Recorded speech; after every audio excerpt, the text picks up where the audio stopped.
est venu avec... allez, on appelle ça comment? Alors ça s'appelle du voile de forçage. Du voile de forçage. On va parler de la protection des plantes à l'approche de l'hiver. Voilà.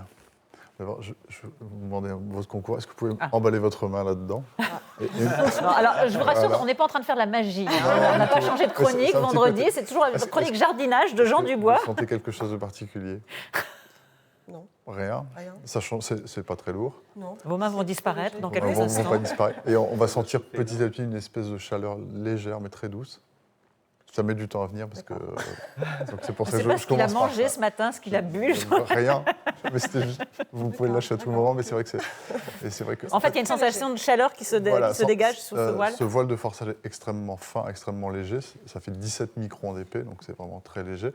Ça laisse passer l'humidité, mais ça emprisonne un peu la chaleur. C'est pour ça qu'on l'utilise autour des végétaux. Il ne coupe pas, parce qu'on a longtemps cru que le plastique à bulles, permettrait d'isoler les plantes du froid. Non, il y a un effet d'humidité. Il y a un effet de confinement, et puis la pluie, ou ça sèche, ou ça pourrit à l'intérieur. Donc c'est pour ça qu'on utilise principalement ce type de matériaux.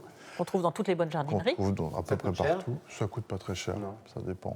Je pourrais pas vous dire un prix, parce que j'ai pas investi. J'en achète pas, ou alors des très grandes quantités.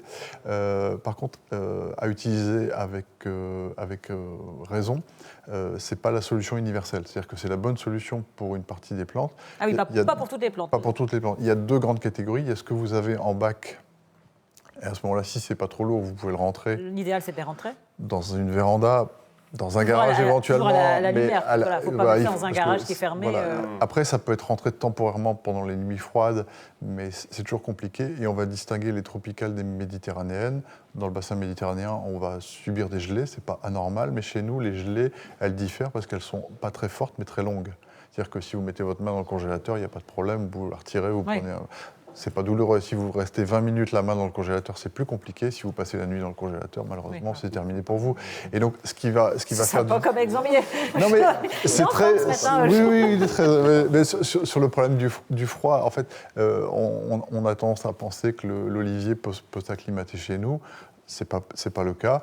On a eu quelques hivers doux on a l'impression que ça y est, c'est gagné. La prochaine fois qu'on aura une forte gelée qui dure, ou une gelée modérée mais qui va durer, le gel pénètre à l'intérieur des cellules et fait éclater tout. Alors qu'est-ce qu'on fait justement pour l'olivier? On l'emballe dans ce voile on peut tenter l'emballage. Et je parle des oliviers qui sont plantés en pleine terre. Ceux qui sont plantés en pleine terre, on va tenter de le protéger, une espèce de bien l'isoler, parce que le vent, on va le voir ce week-end, c'est aussi un problème. Si on ne l'attache pas correctement, si on ne met pas des élastiques autour, ça peut marcher. Par contre, c'est comme toute couverture, si ce n'est pas assez épais, si ce n'est pas assez chaud, si le gel passe à travers, ce sera terminé aussi. Donc les plantes méditerranéennes, c'est un coup de poker, ça peut prendre quelques années, puis ça peut s'arrêter brutalement. C'est-à-dire que la plante peut complètement décéder, on va dire, si les gelées sont trop fortes. En 83, tous les oliviers du sud de la France ont pris la gelée, sont presque tous morts de la partie aérienne, sont repartis du pied. Même si on enlève tout ce qui est mort, et il n'y a pas de possibilité que ça... Alors je connais quelques particuliers qui mettent des câbles électriques chauffants autour, mais c'est vraiment assez marginal et c'est très compliqué.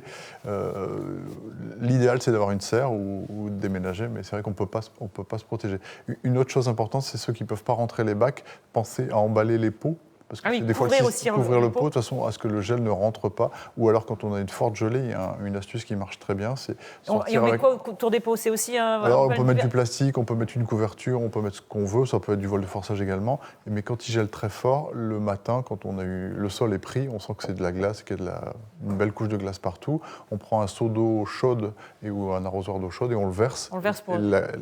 L'apport de chaleur va suffire à dégeler la terre. Et le nom, c'est quoi déjà? C'est le voile C'est le voile de forçage. De forçage, d'accord, voilà. Merci Jean.